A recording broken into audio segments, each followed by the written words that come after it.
practice, because I used to watch that on the Friday night when I got my nanas. I'd watch the Kung Fu. Yeah. And I'd get all these moves in my head. I used to always had a good strong six-pack, and I could let them punch me, and something never hurt me, but I couldn't fight Toppy, And one day they slag off at me out and give me a good hand, and they started bullying me, so it didn't last. But when I first went to the school, I got bullied there, though. This is the kids in the street I'm on about. And we went to school, and I used to go to St. Helens. But in them days, if you're like 5 miles or more, you'd get a bus, but you had to walk, so we were about 3.5, 4 miles from school. So I was all strategically minded, because that means like the army, how to get there. So how would I get there and do this? And I'll go over the beachway, I'll go down the railway lines, or planned it out. And I'd sit in bed and how do I get there? And what about these 6 lads beat me up? And because I had dyslexia, the teachers would bully you as well, because they'd say you don't listen. And I would listen, but you didn't know how to spell, because you couldn't process it properly, because your brain works different with dyslexia, as you know. So anyway, put you in a thick class, then they'd stand you on the chair if you got a spelling wrong, then stand you on the desk.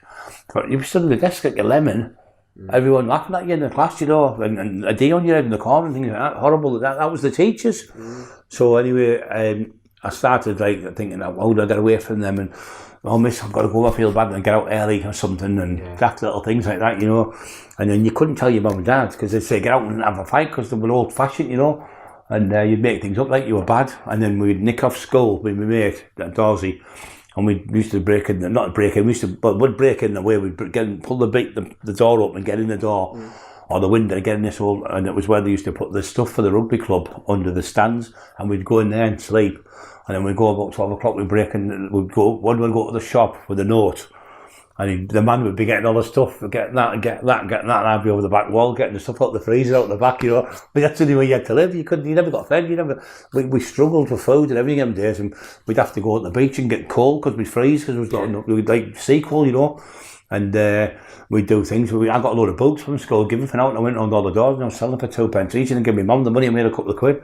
And that's what you did then. Now it's just greed. So they won't do nothing, kids now. So going back to that, you said you were bullied in going to school. How did it feel knowing you had to avoid these bullies, and that if you went to school, the bullies were going to get you? And how did you cope with that? Horrendous fear. You had this fear every day, and like I say, you couldn't tell your mum. You tell the teachers, you're a tittle-tale, or you couldn't win. So you just had to take it on the chin, literally. And I've got good eyes. I remember getting a good eye on the beach and kicked me in the ribs, and wind had been pressed out. I thought I was going to die, and it was horrible having to sneak back and forth. And then when I left there, I went to the big school, and I had a fight with the lads, and I beat him. And I thought, this is better than getting beaten up. And so I started fighting, and since